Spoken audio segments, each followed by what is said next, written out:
Hello, everyone. Thank you for joining us this morning. My name is Megan Lewis, and I'm the Public Funding Navigator for Arts Alliance Illinois.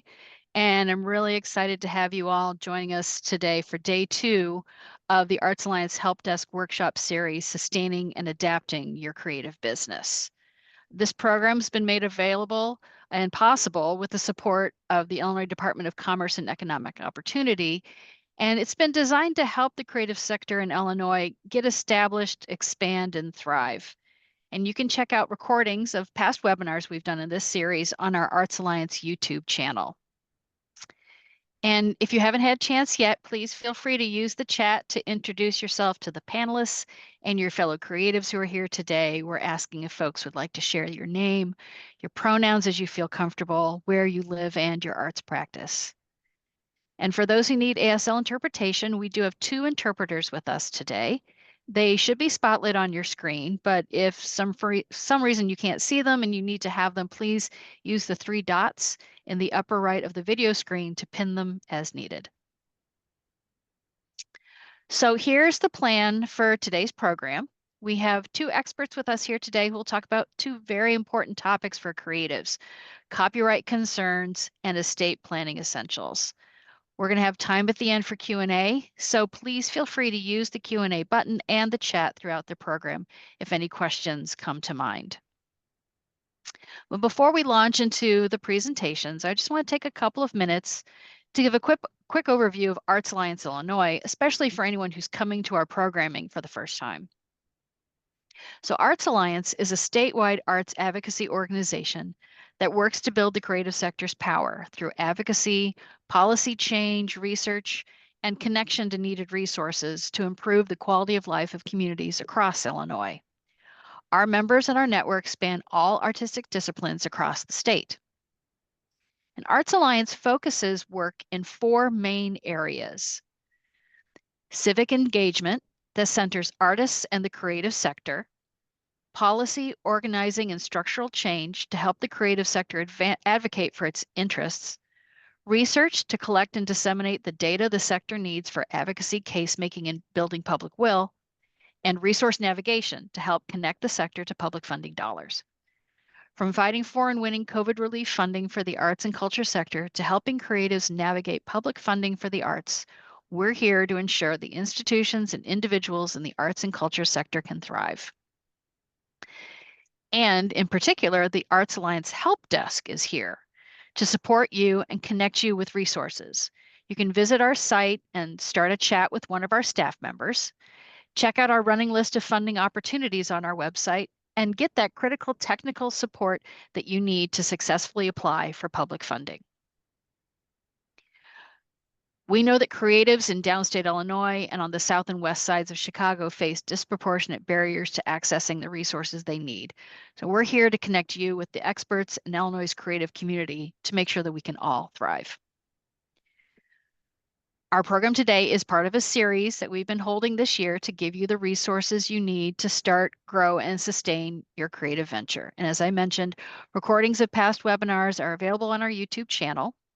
And this week's series wraps up tomorrow with a fascinating conversation with an artist and legal experts about the opportunities and challenges that artificial intelligence is posing to the creative sector.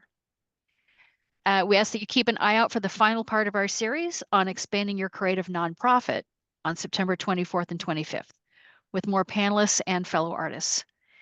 And while we've split these webinars into for-profit and nonprofit series, there really is something for everyone in all of our programming. So we invite you to join us. But now, without any further ado, let me pass it off to our first speaker, Chris Johnson, who's going to talk through copyright concerns for creatives. Chris? Thanks so much, Megan, and thanks to Arts Alliance for having me this morning. Let me go ahead and start sharing my screen. One moment.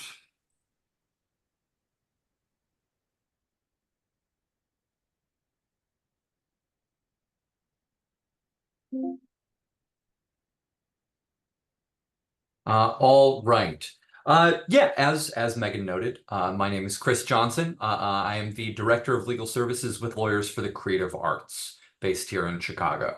And so for those of you who are unfamiliar with Lawyers for the Creative Arts, we are a nonprofit organization, and we are what's known as a volunteer Lawyers for the Arts organization. So basically what that means is that we exist to provide free legal services to artists and arts organizations throughout the state of Illinois.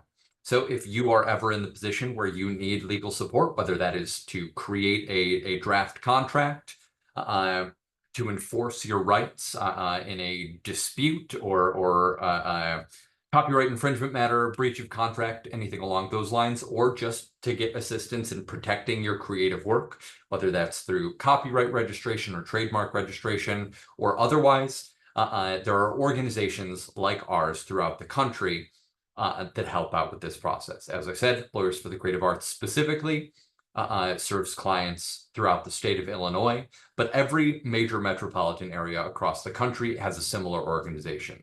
In New York, that's Volunteer Lawyers for the Arts New York. In California, that's California Lawyers for the Arts, and so on and so forth. But yeah, today I am here to chat a little bit about copyright protection. So I'd like to start discussing copyright protection by talking about intellectual property more broadly. And the reason for that is because in sort of normal everyday parlance, we tend to talk about these three areas of intellectual property as sort of interchangeable. But when it comes to the legal realities, they are separate and distinct. They do not really protect the same categories of things. There's not a lot of overlap in the protection that these areas of the law provide. And so it's important to note what is going to be protected by copyright, what is going to be protected by trademark and patent law, and vice versa. So we'll give a brief overview of the overall protections of intellectual property and then dig into copyright specifically as it relates to the work of artists. So there are three principal forms of intellectual property protection in the US. There's patent law, which protects inventions and the rights of inventors. There is copyright law, which protects creative expression or works of authorship. So the vast majority of artistic works. And then trademarks are sort of separate and distinct from patent and copyright altogether, as they are a purely commercial protection. They protect your brand, your company, and the goodwill that your consumers associate with your brand. And so, like I said, there is not a lot of overlap in terms of what content is protected by each of these areas. So, as I said, today we are going to specifically focus on the protections of copyright. And so copyright protects the expression of an idea, not the idea itself. And this is sort of a common theme throughout intellectual property law. The law is almost never going to protect your idea in and of itself, because it's impossible to reach inside your head and know exactly what you're thinking or what you're conceiving of. And so all of these forms of intellectual property are designed to protect something once it has been fixed in some way or laid out in a way that the law can then point to as evidence of your creation or of your ownership. And so in copyright, copyright specifically protects original works of authorship that are fixed in a tangible medium of expression, which is a really complicated way of saying something that I feel is rather intuitive. So let's break down that definition a little bit. And bear with me, I'm going to repeat that definition a whole bunch over the next few minutes. So my apologies in advance. So copyright protects an original work of authorship fixed in a tangible medium of expression. The first component of that definition is originality. What constitutes originality for purposes of copyright? And so while there are certainly some technical and important points about what qualifies as originality, for most intents and purposes, the originality requirement does not do a ton of heavy lifting. And significantly, what it requires is a modest degree of intellectual labor that the author did not copy from another source, and that it is not a reproduction of an existing work or a derivative of an existing work. And so basically the thrust of that is that it has to be original to you, or original to the author. And so the sort of tongue-in-cheek example that I like to give here is that if someone were, if I were to sit down here at my desk with a legal pad and just start writing, and if for argument's sake, I had never read Romeo and Juliet by William Shakespeare, let's assume for the sake of argument. But if I wrote down, I decided I wanted to write a tragic love story, and I just started writing, and by the end of my writing session, happened to have all of the same words in the same sequence as Shakespeare's Romeo and Juliet, that would satisfy the originality requirement in copyright, because it would have originated with me. I would not have copied it from another source. It would have required that modest degree of intellectual labor. It would have been something that I created. Copyright is okay with two people creating the same thing completely separately, and each individual author can get protections over that work. Now, in my example, any copyright interest that I would have in my version of Romeo and Juliet would be extremely limited, because there is already a public domain version of that work out there. And so the protections that I could get would be very, very, very limited. And of course, the example is somewhat far-fetched and unlikely, but all of that to illustrate the originality requirement of copyright. So again, copyright protects original works of authorship that are fixed in a tangible medium of expression. So what is a work of authorship for purposes of copyright?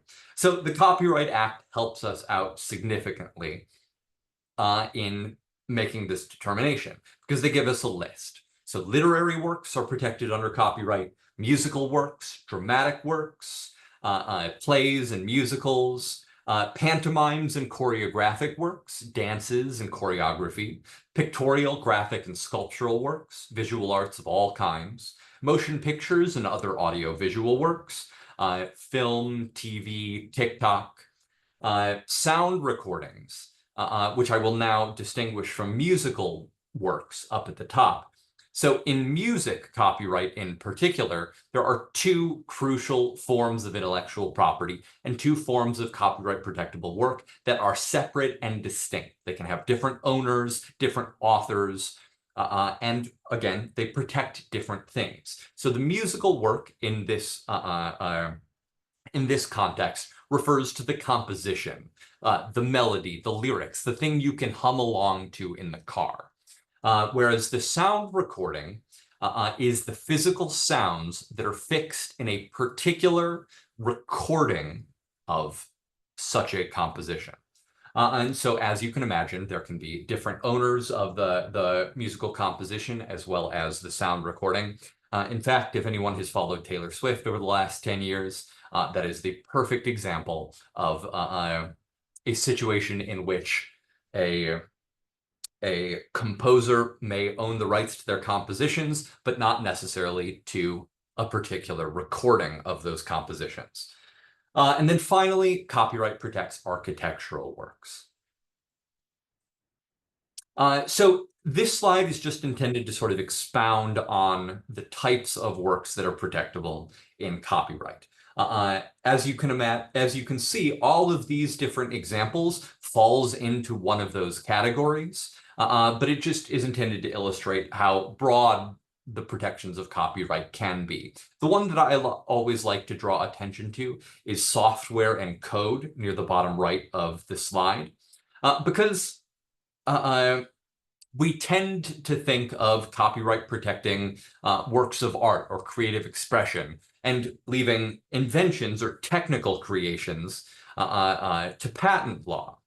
But in fact, software and code is protected in copyright. And that is because over the years, the courts decided that software and code is, for the purposes of copyright, just lists of instructions that then the computer reads and decides what to do based upon. And so as a result, software and computer code is protected as a literary work for purposes of copyright, in the same way that a poem or a novel or anything along those lines would be protected. All right, well on our way through this definition. So again, copyright protects an original work of authorship that is fixed in a tangible medium of expression. So now we're at that last part. What does it mean for a work to be fixed in a tangible medium of expression? Again, I find this to be a very complicated way of saying something relatively intuitive. It's here that we get back to that requirement of having your work recorded. It can't just live inside your head or in some ethereal live performance. It has to be recorded or fixed in some capacity. And so for a poem, that can be written on that legal pad I was talking about. For a musical composition or a sound recording, that can be recorded on a voice memo on your iPhone, or whatever the case may be. As long as the work is fixed in some medium that can be reproduced, then you have met that definition. Obviously, there are some more technical requirements to get into, but that is the basics of the requirement. And so once we have met that definition, once we have an original work of authorship that is fixed in a tangible medium of expression, you have copyright ownership. Copyright ownership is automatic the moment you have met that definition. Let's talk a little bit about what copyright does not protect. So copyright protection does not extend to titles, short phrases, facts, basic shapes, and symbols. So titles, short phrases, basic shapes, and symbols all sort of fall into the same category.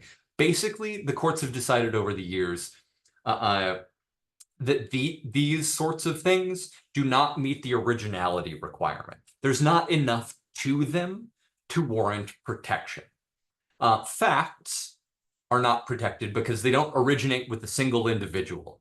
They are just true statements about the world, and anyone can use a fact as a form of protection. Or anyone can use a fact as a part of their creative work. Works authored by the US government are not protected more as a policy decision than anything else. Documents published by the US government, the government wants to be able to distribute those far and wide, want people to be able to access those materials, and so they are not protected by copyright. Functional objects are one of the really interesting areas of law where that initial statement where I said that there isn't a lot of overlap between what is protected by patent law and copyright law starts to get a little bit hazy. And so a functional object is a place where there is a creative component to a work, but also a functional component to a work. So the classic examples are things like fashion, the creation of apparel, where there is the functional element of the garment itself, but also potentially a creative element that is incorporated there. And so in order for there to be copyright protection over that creative element, it has to be separable from the functional component. This is a very, very technical area of analysis. And if you are running into those sorts of issues, if you're doing work in the fashion world, I highly recommend that you reach out to your local volunteer Lawyers for the Arts organization or Lawyers for the Creative Arts ourselves to learn more about that very, very technical distinction.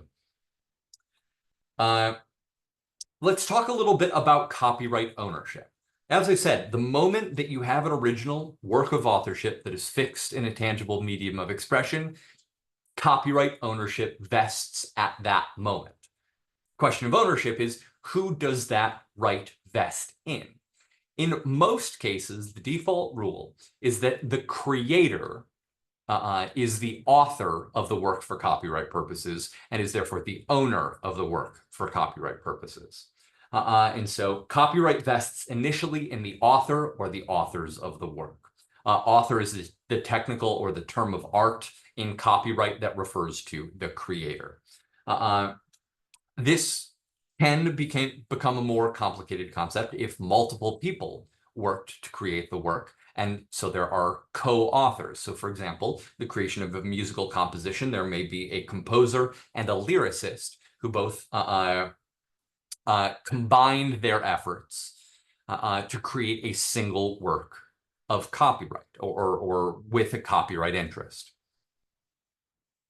The key example of a situation in which the owner is not, or sorry, the creator is not the owner of the copyright interest is a situation known as work made for hire.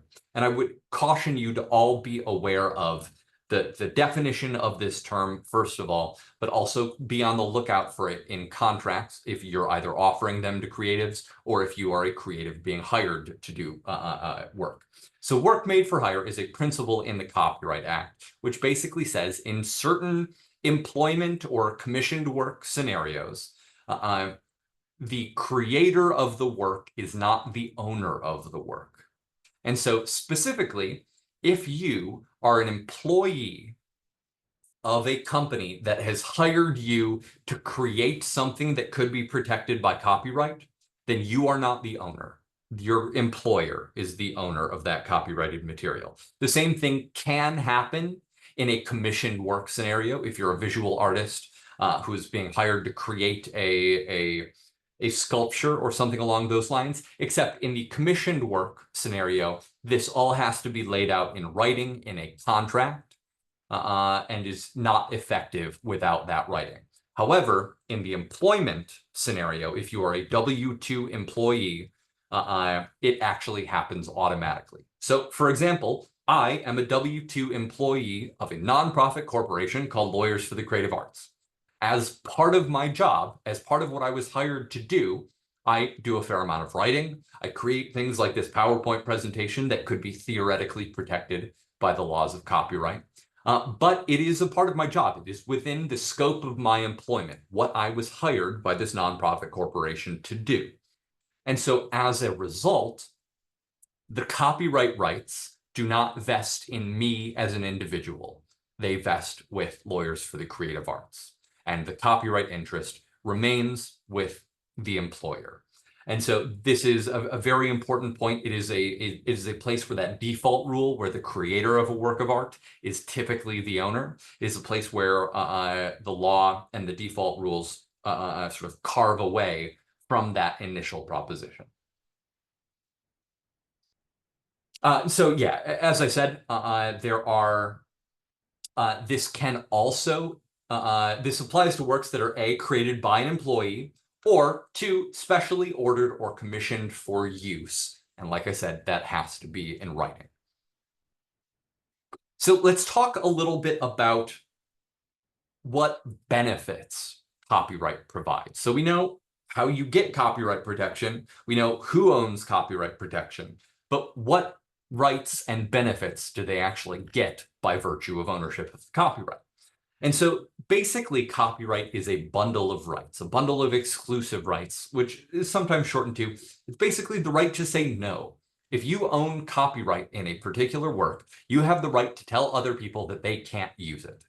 And specifically, the exclusive rights that you hold are the right to copy and reproduce the work, the right to create derivative works based upon the original, things like sequels, or, for example, if you're a photographer, if you take a photograph of a scene and then a visual, a painter or something like that wants to sort of transpose your photograph into a painting or something along those lines, that would be a derivative work. You have the exclusive right to distribute the work, so to sell it or to distribute it to the public, to perform the work publicly, or to display the work publicly.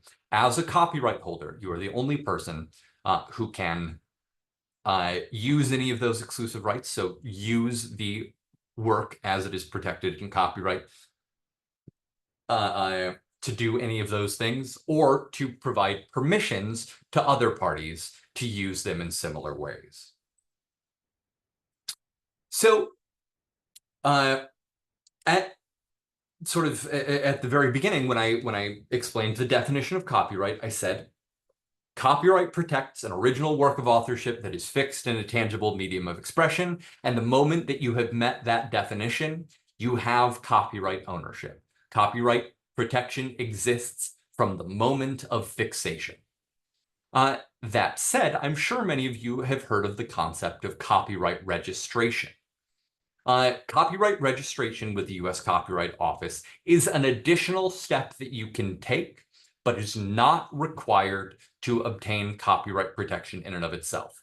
Basically, the ownership of copyright vests automatically. The copyright registration is a public record of that ownership right. And so there is no requirement that you enter in, that you create that public record of your ownership. That ownership exists regardless of whether or not you have registered that record of your ownership. That said, it can provide additional benefits, the biggest of which is that in a worst case scenario, if someone infringes on your copyright, makes an unauthorized copy, makes an unauthorized sequel or derivative or whatever the case may be, you cannot sue them in federal court until you have registered the copyright. Basically, that copyright registration is just required to get in the door at the federal courthouse in order to file the copyright infringement lawsuit. And so that is the biggest benefit of registration. But again, it is not required. So even if you have created work, you've put it out into the public without registering, you still have those exclusive rights. You still have the right to send a cease and desist letter if somebody is using that. And then you can always register later on if it gets to the point where you need to file that lawsuit down the line.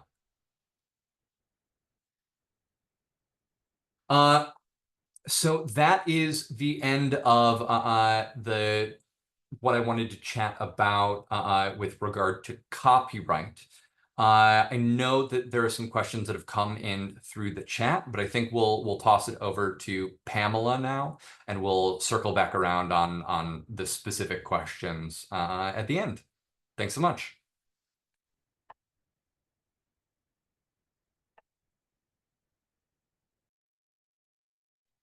Thanks so much for that information, Chris. So I will hand it over to Pamela, who, while she's setting up her slides, she's going to be talking about the importance of estate planning, both in general and how it relates to protecting your artistic work, and how it's really never too soon to get started with that. So take it away, Pamela. Great. Well, thanks for having me. Typically, I do this sort of presentation in a 60-minute or so format. So we're going to be breezing through some of these concepts, which may be new to you. So I understand if there's going to be some follow-up questions. I will make this slide deck available to all of you here today, so you can sort of use it as a guide. And at the end, there are some additional resources for you to pursue this further, in addition to, of course, of using great resources like Lawyers for the Creative Arts or Volunteer Lawyers for the Arts in the location that you're in. So we can skip my bio because I'm not going to spend any time there. But generally, I'm an attorney based here in New York. I'm licensed in New York, New Jersey, and Florida. And I do estate and legacy planning for artists. I advise artists' estates, and I consult with many arts and cultural organizations around the country. So when you're starting to think about, what sort of comes next for you while you're still alive, and then of course, after your passing, you should be thinking about some different things. But of course, your personal needs. How would you want to be taken care of in the event of your incapacity? What are the dynamics of your family? Are you a single person who has an extended family that is not related to you by blood? Or are you in a blended family where there may be stepchildren who you treat as your own? All of these dynamics will affect the estate planning you want to put in place. As someone who comes to this with a tax background, I'm always concerned about tax minimization strategies, whether that's on the income tax side or gift and estate taxes. And then any kind of additional asset protection you may be interested in, creditors, children that you might not trust with money, or your creative output. So, some people come to me and they say, I'm not rich enough to leave an estate. I don't need to think about these things. And that's a huge misconception. Everyone over the age of 18 needs to designate other people to care for things in the event of your incapacity or your death. I assume most of you are here to kind of talk about the artist legacy component to all of this. But I like to think of estate planning in these concentric circles. So, with the people most dear to us, in those inner circles, and then building out, whether it's children, extended family, friends, your legacy, and your philanthropy. This set of circles might not be exactly for you, but you kind of get the idea. Without an estate plan, you will be subject to whatever your state laws are. Your artwork, your creative assets, whether your manuscripts and your financial assets are going to have to go through this court supervised process that we call probate. Your children would get 100% of their inheritance at age 18. There would be no protections for them, or some people in your life may have special needs where they get government benefits. Those could be in jeopardy. And a judge is going to have full discretion over the people who are appointed as your fiduciaries. And if you have minor children, they'll use something called what's in the best interest of the child to name a guardian. And that might not be totally in line with what you want. And then, the fear that your spouse could remarry and give your assets to a new family. There are all these things that we want to make sure you are the one making those designations. I'm not going to cover the tax basics today, but when you are selecting your trust and estates attorney, you're going to make sure they have a good grasp of these issues. Currently, the federal exemption amount is around $13 million. Most Americans are not hitting those thresholds, but this is something that is subject to change based on which parties in political power, and that current $13 million amount will sunset at the end of 2025 and revert to a number, but we assume will be about half of that. So we're going to skip the tax stuff for today and jump right into what documents does everyone need to have. No negotiation. You need to have a last will and testament. That is the document that would go through probate, but it's going to have your disposition. It's also where you name the guardians for your minor children. A durable financial power of attorney, your advanced medical directive, and a medical power of attorney. Those are documents that would operate in the event of your incapacity. So a financial power of attorney, you're appointing someone to manage your financial affairs in the event of your incapacity. An advanced medical directive, sometimes referred to as a living will, that's going to have instructions in the event of terminal illness, vegetative state, sort of end of life care. And then a medical power of attorney is similar to a financial power of attorney. You're giving someone power to make healthcare decisions on your behalf in the event you can't make them for yourself. I also recommend, if you have children, thinking about putting in place some temporary or permanent guardianship paperwork. Even if you're just traveling for a week, do you want to put a grandparent or a nanny in charge of medical decisions for them? And then, of course, the more complicated things is, do you want to set up any trusts as part of your estate plan? Trusts have several advantages, including asset protection. They also avoid the probate process. So when you're thinking about who's on your estate planning team, go back one slide, it's not just a single person. Oftentimes the lawyer, someone like me, is sort of quarterbacking this whole thing. But you also may want to bring in your accountant, your financial planner, insurance brokers. They're all going to add additional layers and expertise into your estate plan. And then the people that you're nominating in your estate plan, your executor is the person under your will who's going to make final distributions of your estate. Your healthcare proxy, guardians, power of attorney, those are all other people that you'll name. And then trustees and art advisors. So I will point out something practical. There are a lot of practitioners that would recommend that you name a separate art executor, sometimes called a cultural or a literary executor. I find that that can create conflicts between decision makers. Ultimately, who is in charge? Executors, trustees, they have something called fiduciary duties. That means they're held to the highest standards of care when making their decisions. When you are putting these other people into your estate plan who might know your artwork best, they might know your literature best, who do you want making that final decision? So I prefer to see these kinds of art executor types listed as advisors, people who can, if they're not going to be the executor or trustee, they can have advisory roles, but ultimately, at the end of the day, who's in charge. And that fiduciary remains fully responsible to those highest levels. How your property is going to pass at your death, it's either going to be by contract. So if you have retirement accounts, life insurance, you're going to write in those beneficiary designations right on on those forms that they give you. Also, trust agreements are operated by contract law. If you have, maybe you own property with your spouse and that's held by what they call tenants by the entirety, that's a contract law provision. And so all of that passes outside of a will, and you don't have to worry about probate. Probate, we discussed, that's everything that's kind of in your will. And then intestacy is if you die without a will, then the state laws are going to guide that. So probate, I said, is going to be that court supervised process.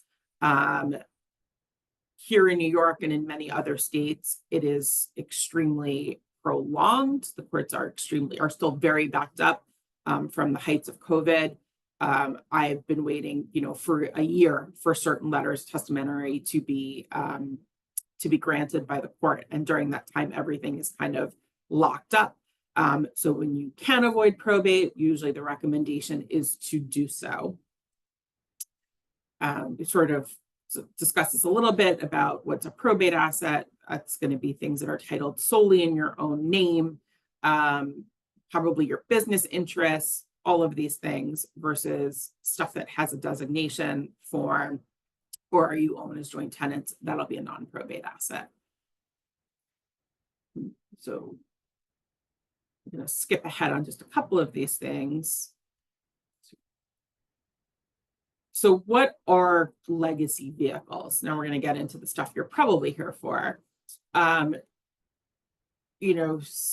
people want to, you may see like a estate of artist X out there. And that is often a term of art, not a technical term. They're often organized as LLCs, partnerships, corporations, and those are entities that have perpetual life. They're not tied to any kind of time frame. They have, who are the benefits directed to versus who are the decision makers, and they can be set up either during your lifetime or as part of a testamentary document.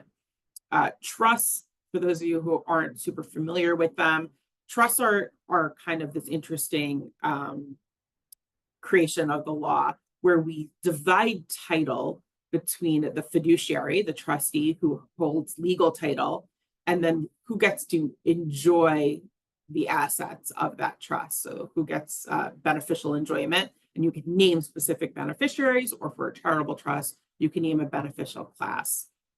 And so trusts are, as I said, there's usually an agreement involved between the grantor, that would be you, and your trustee, and they're operated according to that contract. Your will, your trusts obviously can all be set up during your lifetime. Some people also think about making donations and gifts. Are you looking to make a big gift to a museum or a regional institution that is making certain promises in exchange? And those gifts can be made during your life or in your testamentary documents. We've also seen an explosion in the Artist Endowed Foundation world. These have been around for decades now. But with kind of the passing of the post-war artists whose, value of work just skyrocketed, these organizations are doing a ton of work in the philanthropy field, and they've become a real force. So many people come to me and they say, well, I want a foundation, and without understanding exactly how they all work, their technical requirements, they are not only are they nonprofit organizations that have state law and federal law considerations, they're really governed by the Internal Revenue Code. And so you have to have a really strong understanding of all of the different provisions of the Internal Revenue Code and how they restrict certain kinds of transactions, the commercial activity of those things. But at the end of the day, for artists that have strong enough markets and can sustain all of the activity that these organizations do, they're also doing a lot of good in the world through their philanthropy. I'm gonna skip ahead a little bit more, just about, so as I said, revocable trusts, there are different types of trusts. There are revocable trusts, which you retain the ability to change at any time. And there are irrevocable trusts with an I that are much more difficult to change if they can be changed at all. So revocable trusts act just like a will. They avoid the expense and time of probate. The trust has to be the owner of all of the things that your trusts talk about. So if your trust says, I leave my gold watch to Johnny, then you need to make sure that you have transferred ownership of that gold watch to the trust.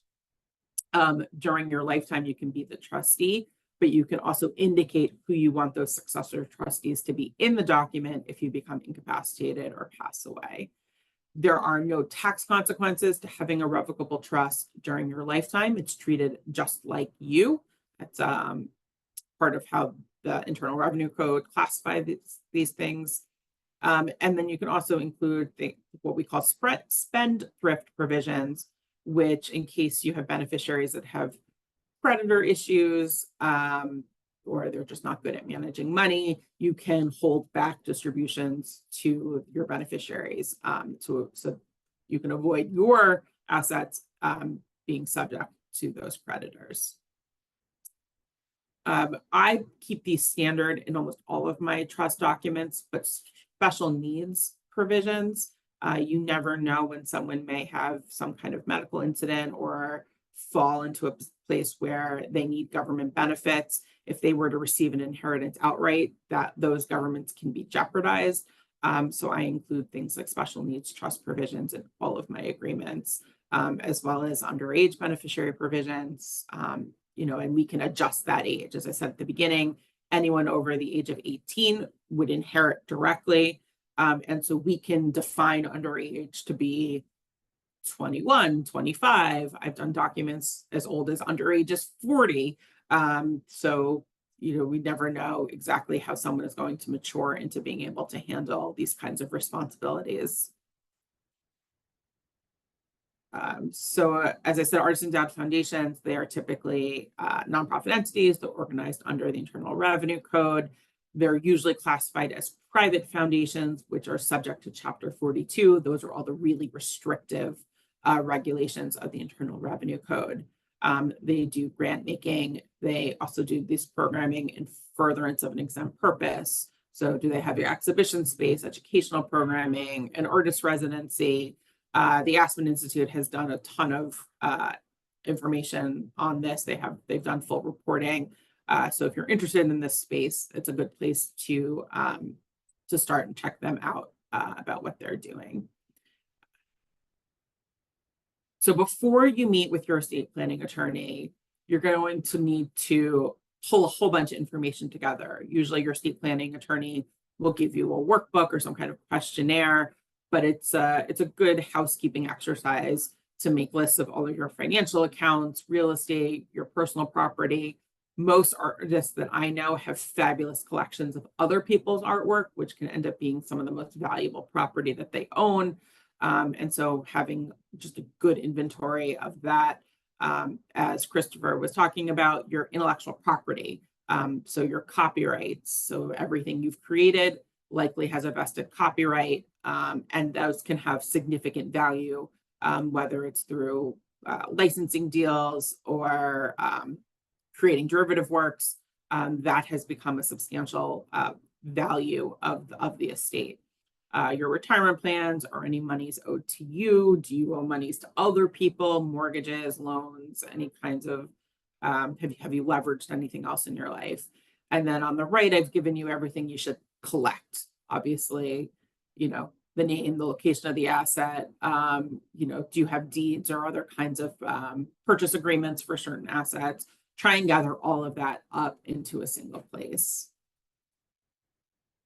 So for an artist, there's some additional considerations. You need to have a good inventory. If you haven't already created an inventory system for yourself, there are lots of ways of doing so, whether it's digital spreadsheets. I've worked with artists that literally everything's on in a notebook. But you need to have a good inventory of not only your created works, but anything that's unfinished, anything that can be additioned, and understanding what your ongoing expenses for storing, shipping, and maintaining that artwork are. What about your archives? Do you want to keep that intact? Is there an institution it should go to? Is someone going to care for it? What about copyright and licenses? As I said, the IRS, the Internal Revenue Code, is going to view your copyrights as being super valuable, but you may have, no desire to see that your artwork merchandised in that way. And so do you have any limitations being placed on your copyright use? Your collected artwork, are you looking to make donations to museums and other institutions? And then what are your working relationships with galleries and other agents? Do you want them involved in your estate plan or not? As another practical consideration, I usually don't recommend writing in that you want your current gallery to continue to be your gallery, moving forward after your passing. One, you may like a certain gallerist or salesperson at that gallery, and then that person leaves. And so now your fiduciary, your trustee, is stuck with that gallery, even though the relationship was with a particular person. Market conditions change. And then naming your gallerist as your trustee or such creates a huge conflict of interest in these estate planning documents. So I have really big reservations about doing so. My recommendation to all of you is to check out the Joan Mitchell Foundation's materials. They have a whole program that they call Creating a Living Legacy. They have downloadable workbooks. If you haven't started on this, it's a really good place to start. I don't agree with everything that they've done, but the basics there are spot on, and you'll learn a lot. As I said, your inventory list is going to be extremely important. I've listed for you here the things that you should be recording. Of course, modify it for your practice and the kinds of things that you create. What I also would recommend you doing is thinking about how your artwork would be kept. How it's going to be managed after you no longer can be here. Some people are saying, well, I want it split up between my 4 family members. Now you have 4 family members who are involved in the market in some way, trying to create a market for your artwork, and that might not be coordinated. So we want to think about how we're going to centralize the management of your artwork. Do you have things that you want to go to friends? Are you trying to keep some of it together to be a core collection for a study center? Can certain artwork be sold to support the legacy activities that you want done? Or is there other artwork that should be sold or placed in important institutions? So these are just some additional categories to think about as you're approaching your estate planning. I've given you an example of a relatively complex estate plan I did for a married artist couple. They have about a $15 to $20 million estate. They have some property that's going to go to a foundation. They're using a revocable trust. They're setting up trusts for grandchildren. They have an insurance trust. It's a fairly robust kind of plan that I thought would be interesting for you guys to study in your spare time. So that for you. And I'm not going to go into these slides on advanced concepts, but if you do have a taxable estate, these are all sorts of things to consider, how they get done. But I'll leave you with just sort of the process for how this would work. If you are going to hire an attorney, you would complete the questionnaire as we discussed. You're going to have that initial meeting. The documents will be drafted. You're going to review and revise those drafts. You'll have a final meeting to sign. You'll have to update title and all your beneficiary designations to make sure that everything is in line with the plan you've created. And then this plan should be reviewed every 3 to 5 years, sometimes more often if there are major changes in your life or if there are changes in the law. And with that, I leave you with a ton of additional material if this is an area of interest of yours. Oh, thank you. Thank you so much, Pamela, for that incredibly rich and detailed presentation. While folks are digesting what they heard, we do have some questions for Chris from his presentation. So let me toss those out and just remind everybody, please put your questions into the Q&A. We do have time set aside for this. So Chris, the question came in first was about whether or not a recording of dance is considered sufficient to be what you would call a fixed medium. And I wonder if you can kind of unpack that. Yeah, absolutely. On this, I know exactly what this person is asking about here. So basically, like 10 years ago, give or take, there were more questions about what constituted appropriate fixation for a choreographic work, basically.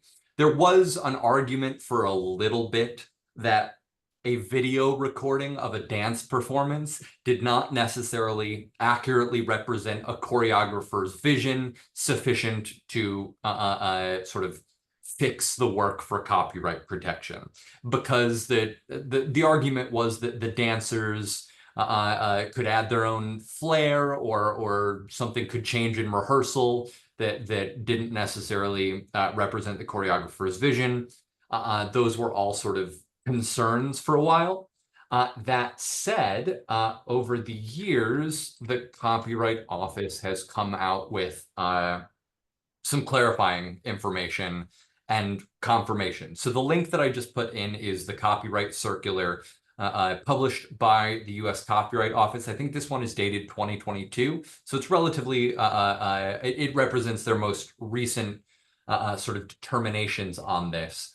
And basically what this says with regard to fixation of choreographic works is that there are 3 sort of acceptable ways to fix a choreographic work to obtain copyright protection. The first is by writing it out in some form of dance notation, the most common of which is known as Laban notation, which in my understanding is something that is taught to dancers in undergraduate programs, but almost never used in the real world. So maybe of limited value. The second is a video recording of a performance. So the Copyright Office says that is a perfectly fine way to fix a choreographic work. And then finally, a textual description, photograph or drawing. So you can truly write out and draw images of the dance moves, and something like that can also be used to fix a choreographic work.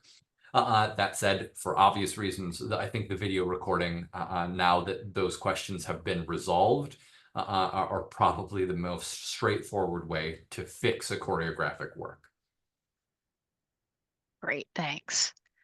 Our next question is about, looks like it's a written piece of work. And the question is, so if our ensemble devises a piece and their input is compiled by a playwright, would the entire ensemble be considered co-creators, or does the playwright hold the sole copyright?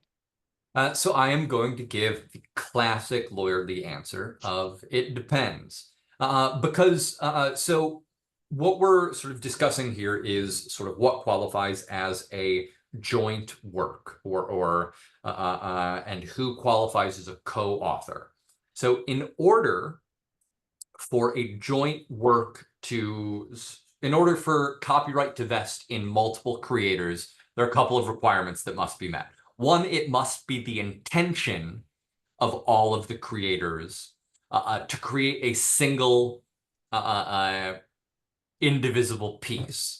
So, assuming the ensemble got in a room specifically to devise a particular work, and it was their plan for anything that they contribute to become an indivisible part of this work, that could be a joint work. The other component is that contributors to a joint work only become copyright owners if their contribution would be sufficient to obtain copyright protection on its own.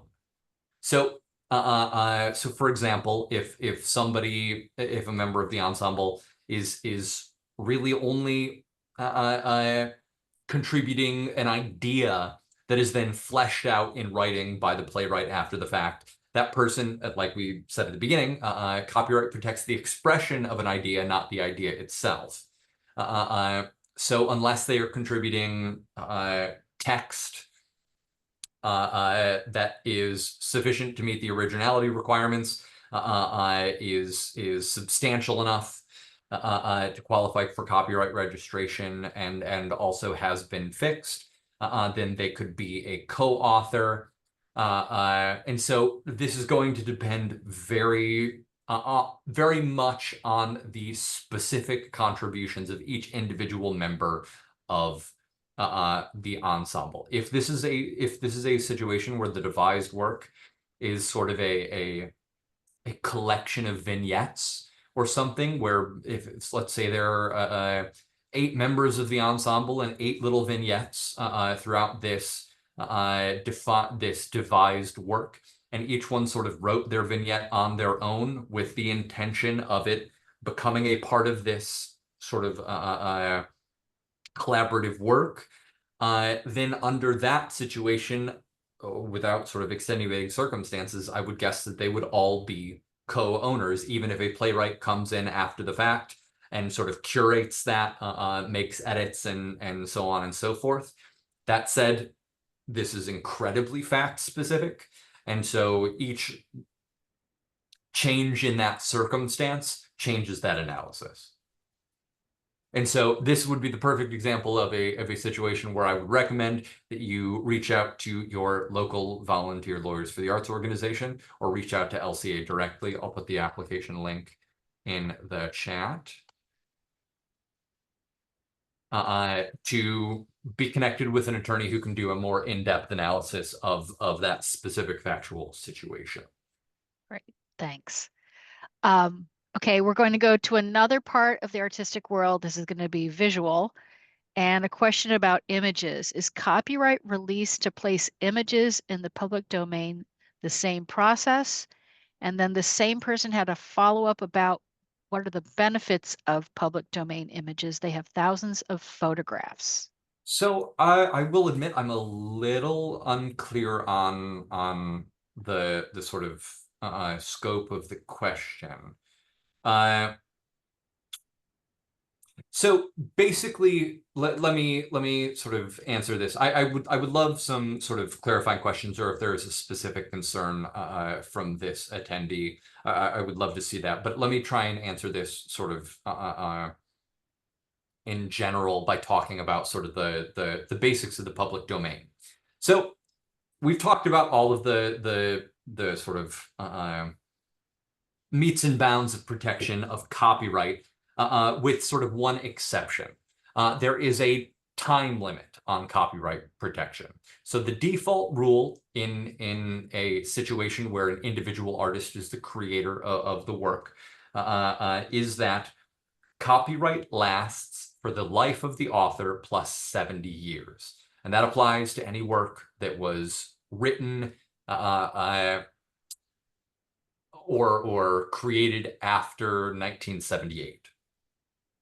And so the moment that term expires, 70 years pass from the death of the author or the owner of the rights, then a work is in the public domain. In the past, so without getting into too much copyright history, the first Copyright Act in the US was passed in 1909, and variations on that act governed until the 70s. And so there were different rules for public domain between basically throughout most of the 20th century. Those rules get very complicated, and so I won't dig into them at the moment. But once the term of copyright expires, a work is in the public domain. And whether or not a work goes into the public domain depends on a bunch of different things, including when it was published, whether copyright was registered, when it was initially published, and all other sorts of things. There were lots more technical requirements under the original Copyright Act than there are under the current Copyright Act. Got it. You'd like to share your images while alive. Sure. So conceivably, it is possible for you to relinquish copyright ownership over photographs that you've taken. I don't know that that is necessarily the course of action that I would recommend, but it is possible to relinquish copyright and give anybody the right to use it. I don't know that that's necessarily what you're going for, but if you were to do that, those images would enter the public domain and anyone could use them as they see fit, and you would have no additional rights in copyright. That said, you could absolutely share this in a more limited way by using what's known as the Creative Commons license, which I can find the link for and share momentarily.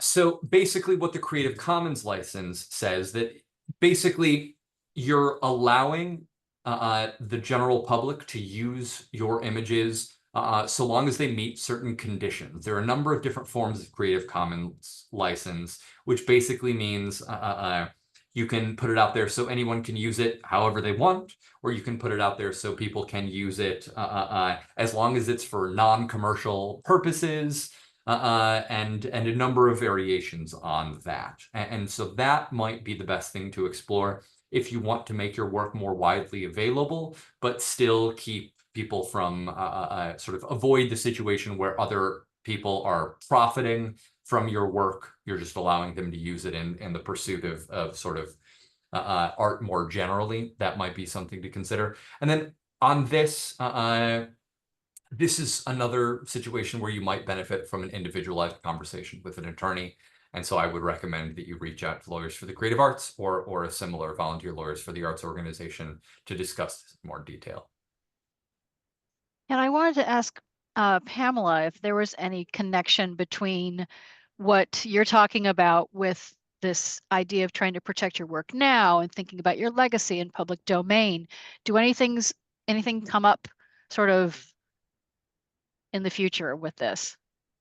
Yeah, the copyright and estate planning connections there are a number of them. First, while you're alive, I don't think we also talked about the current term of the copyright is your lifetime plus 70 years. So during your lifetime, your copyright's not going to run out. We don't have to worry about public domain management but you still need, you need to police the use of your license of other people using your images to the extent that you're comfortable with. That next 70 years after you're gone is the question about who do you want in charge. There are some organizations, there's really one, the Artist Rights Society, who can help manage that.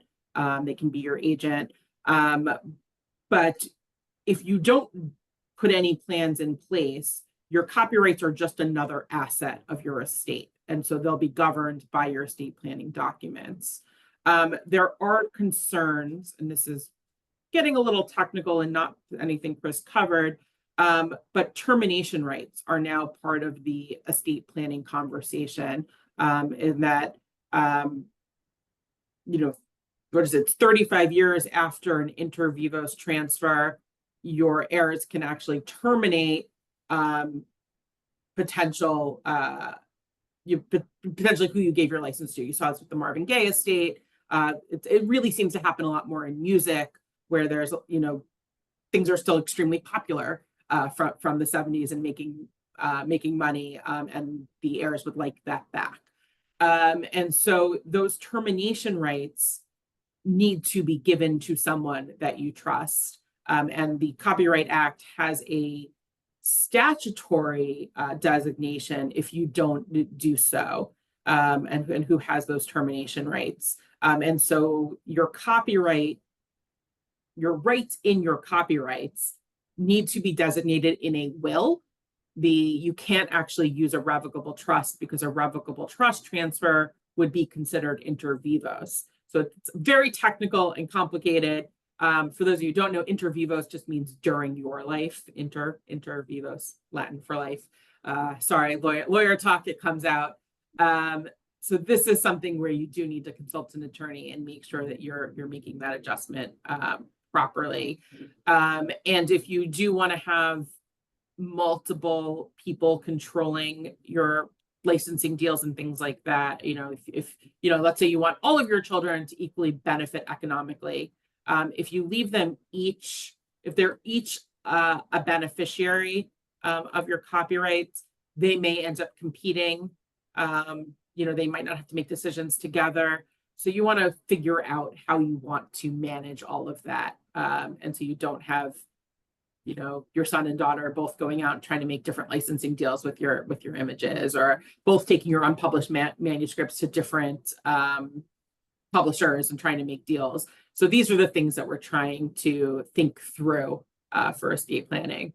Krista, did I get the termination rights correct? Yeah, you're exactly right. It's a super technical, and it's something that is only starting to kick in over the last decade Since or 2013. so. Yeah. Well, yeah, exactly. Because the 35 years only started passing at that point. So it's newer.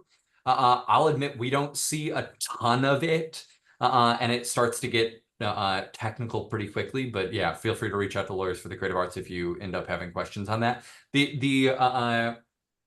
I also want to, I saw that we got another question. Can a video documentary I made, which contains pictures and Adobe Illustrator files I bought on Shutterstock, be given a Creative Commons license? And the answer, once again, is it depends. So one distinction that I will make here is that this commenter uses the term bought on Shutterstock. And it is unlikely that you purchase those rights outright. It is more likely that it is technically a license. And so that you've gotten basically a limited permission from the seller from Shutterstock to use them in ways, in methods that are in accordance with that license. And so you'll need to take a look at what that license actually allows to see if what particular ways you are entitled to use material that includes those images or Illustrator files. Yeah, and so unfortunately, it's hard to give sort of a clear answer on that. Again, if you're hoping to clear that content so that you can distribute that documentary or find out exactly how you're able to use it, then I would recommend that you reach out to a volunteer Lawyers for the Arts organization. The other note that I will make is these sorts of the stock photo licensing places or the stock video licensing houses. They typically have multiple levels of license. Maybe they have an editorial license or a non-commercial use or whatever the case may be. And so it can, depending on which license you entered into, the scope of your rights may depend on that. Seeing another copyright question, are all photographs taken by a photographer automatically copyright protected? Yes. Again, so the moment a work is fixed, and so in this case, if it's on a digital camera, the moment it's sort of embedded in that file, the work is fixed. So each individual photograph automatically has copyright protection. If it's film, again, it's on the film strip, and that is fixation for the purposes of copyright protection.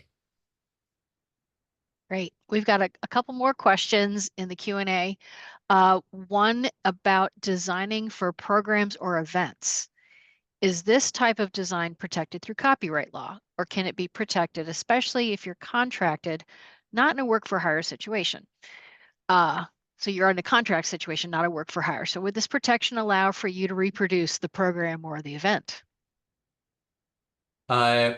If we're talking about like event concepts or sort of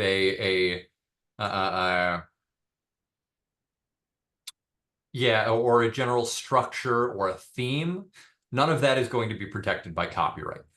Potentially, the name of the event could be protected in trademark law if there is a sort of a brand behind it, other merch or other goodwill associated with that. The individual sort of performances or those sorts of things could potentially be protected. So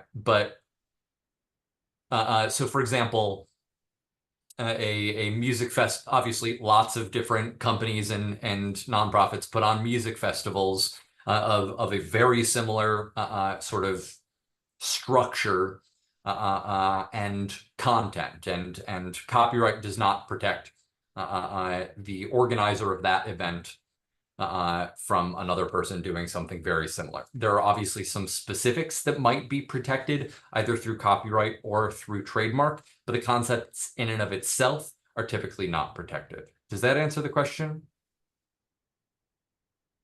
Let's see if we get a follow-up from our participant. Pamela, I think you have something to add. I was going to say is you're probably going to see a lot of that happen under like work product doctrine and things in other areas, maybe trade dress, or there's some other areas of intellectual property that may or may not protect you. I see this when I'm working with curators and they're entering agreements with museums about what material is the curator, can they reuse it? Are they licensing it to the museum or institution, or do they get a license back? There are, not everything is like a yes or no. Like it's yes, we have this law, we have this framework. And the reason you come to lawyers is not necessarily for that yes or no answer, but how do we create a framework for whatever project, whatever thing that you're working on? And I think sometimes as lawyers, we don't always present ourselves that way as being problem solvers. Yeah. So sort of building on that. So obviously my description of the copyright doctrine and sort of that specific answer with regard to whether or not these themes would be protected by copyright are intended to provide an overview of sort of the default rules there. And so there are lots of sort of areas of your work that may not technically fall into one of those categories. And even if you're not protected by the default rules of copyright or trademark, you can build additional protections into your contracts.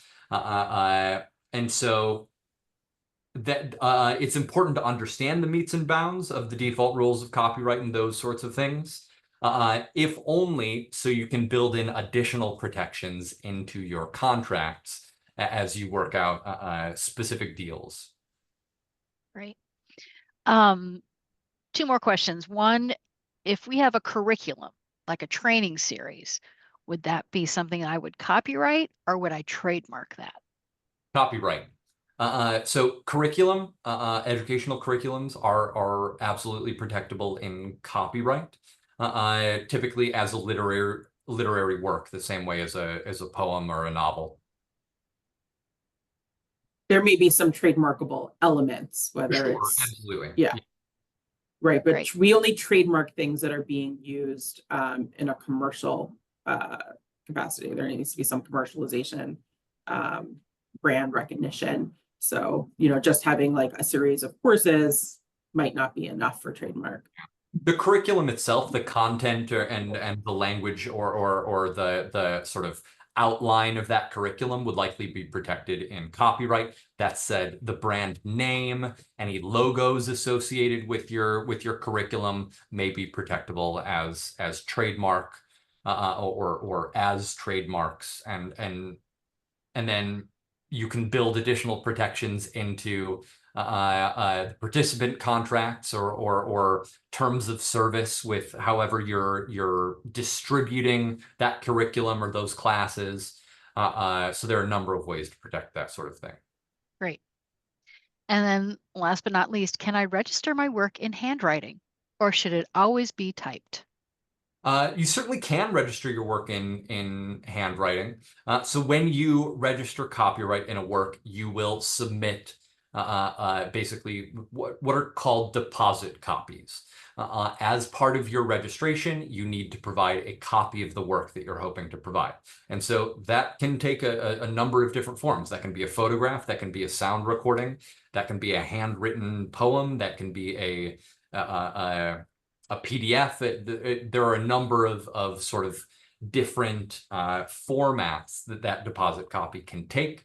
I would just caution that in the end, the benefit of copyright protection is that you have a record of the work that is being protected. So as long as that handwritten copy is legible and is going to be valuable as evidence down the line in the event of a sort of worst case scenario dispute, that's totally fine.